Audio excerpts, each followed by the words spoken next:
Ano ang magandang alagaan? Manok o kambing? Ayan.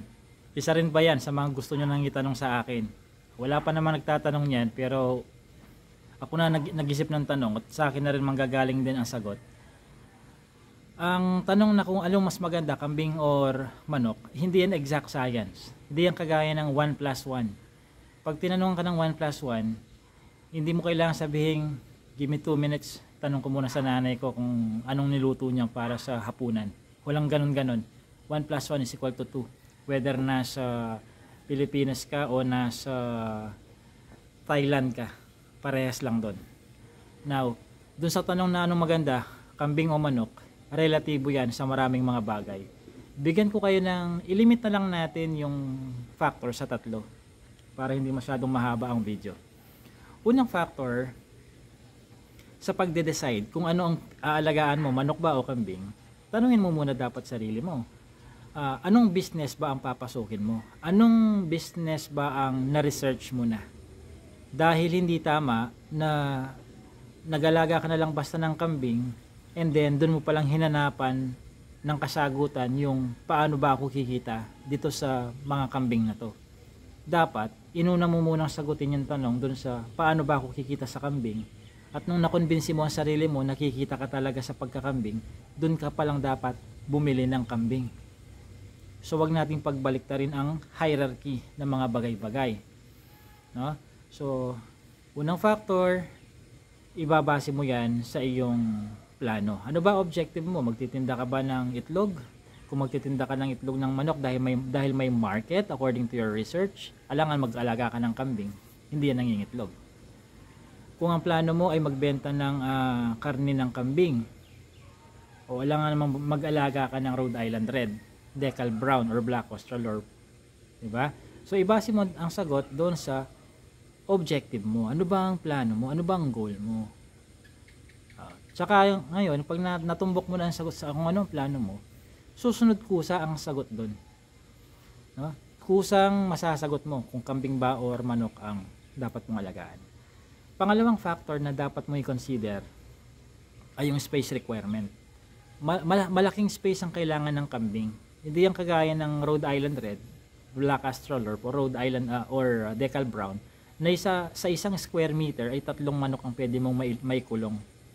At hindi sila siksikan. Tama pa ang stocking density mo nun sa 3 heads per 1 square meter. Ang kambing, yung tulugan niya, ang tulugan ng kambing, kung barako yan, kailangan niya at least 4 square meters kung barako. Kung dumalaga yan, at least 2 square meters. Kung may anak yan, at least 3 square meters. Wala pa yung pastulan doon. Pagpalagay na lang natin, sige, sapat ang lupa mo para doon sa pabahay nila, sa space requirement na kailangan ng kambing. Ang tanong ngayon, saan ka kukuha ng damo? Okay? Baka naman nasa loob ka ng subdivision. Kaninong lupa ang dadamuhan mo? Yung problema, kung madamo nga dyan, pero yung may-ari ayaw magpadamo ng lote niya, may magagawa ka ba? Wala, syempre. Space requirement, that's one issue, no? That's one factor na dapat may consider. Meron ka bang meron ka bang space na sasapat para sa dalawa or isa sa dalawa, manok at kambing? Mas tipid sa space ang manok. Okay? So, pangatlo is budget sa feeds. Ang manok, hindi mo pwedeng, ang Rhode Island Red, Decal Brown, Black Australorp, hindi mo pwedeng expectin na bibigyan ka ng 280 hanggang 310 eggs sa unang taon kung pakakawalan mo lang yan sa damuhan. Kung po pwede sana yun, di lahat na lang sana puro damo pinapakain. Di ba? So hindi po pwede yun. Mangingitlog sila, oo, pero wag kang mangarap na makakakuha ka ng 280. Baka nga hindi ka pabigyan ng 200 itlog niyan sa unang taon, no? Kung puro damo lang, siya yung kusang naghahanap buhay para sa sarili niya, insekto, damo sa paligid mo. Magpipits ka. Ngayon, ang kambing, ang kambing, oo, po pwedeng purong damo yan.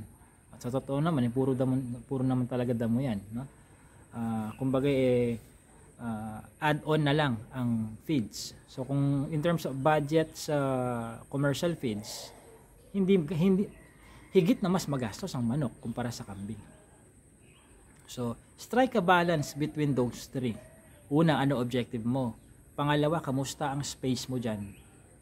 Ang space mo ba ay tama lang para sa manok? Or pwede ang kambing? O baka pwede ang dalawa, kambing at manok? Kamusta naman ang budget mo para sa pagkain nila? Kung gusto mo, kung ang manok naaayon sa objective mo at yun ang sakto lang sa space mo, kamusta naman ang budget mo sa manok? Ang Rhode Island Red, Black Australorp, Decal Brown, dapat ang budget mo dyan ay pang 2 years na kainan, no? Hindi po pwedeng kumakain lang sila ng tama, ng sapat, ng tamang klase, nasa tamang oras sa loob lang ng kalahating taon. Kamusta yung natitirang buwan para dun sa kanilang edad bago sila ikal? Kung pang-6 na buwan lang ang budget mo sa feeds nila, isa lang ang kahihinatnan yan. Magbebenta ka na naman ng palugi. Or kung ayaw mo silang i-release, mauuwi sa prito yan, adobo yan, no? Yun ang kahihinatnan yan. Or aabot nga sila ng 2 taon, pero dahil kulang-kulang ang pagkain, payat sila. Yun ang mangyayari niyan, yung tatlong yan, no? Okay, so kung sa kambing naman, kung may mapagkukuhanan ka ng pagkain, no? Hindi mo kailangang alalahanin masyado ang budget mo sa commercial feeds, no? Pwede kang mag zero budget when it comes to commercial feeds. Makakasurvive sila at magiging mataba sila. Nagawa ko na yan no? Experiment ako dito ng mga kambing na kumakain ng 300 grams na commercial pellets per day versus yung puro damo lang. Nagkasing katawan sila, no? Basta sagana lang sa damo ang paligid, at yung damo hindi naman dapat yung damo parang di unong pako lang ang taas, no? Talagang majejeta, magkukulangan talaga sa pagkain ng kambing mo kapag ganun, no? So magiging maganda pa rin ang production mo sa kambing kung malawak ang napagkukuhanan mo ng damo or napagpapastulan mo. So when it comes to decision making, yung tatlong factors kung na yan, no? So hindi siya exact science, ha? Baka iniisip nyo pag tinanong nyo ako kung matagal na ako sa ginagawa ko at nakapag-aral ako ng husto, baka ini-expect nyo na pag tinanong nyo sa akin yon, bibitawan ko kaagad kambing. Yung suggestion ko kaagad kambing o kaya manok. Hindi ho.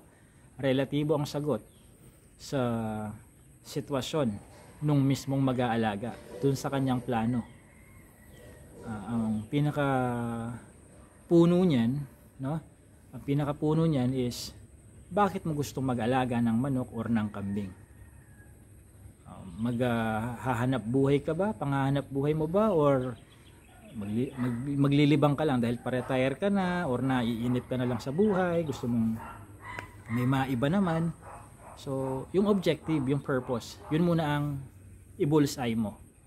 At pag na-bullseye mo na yon, sigurado ka na, automatic susunod na yon. Yung decision making when it comes to manok ba o kambing ang sasapat lang para doon sa space mo, madali na lang yon, no?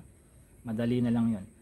Tsaka yung sa budgeting, alam mo naman ang financial capacity mo kung kaya mo magpakain ng 50 100 manok for 2 years ng 110 grams per day sa presyong ayon sa prevailing price sa lugar ninyo. Okay?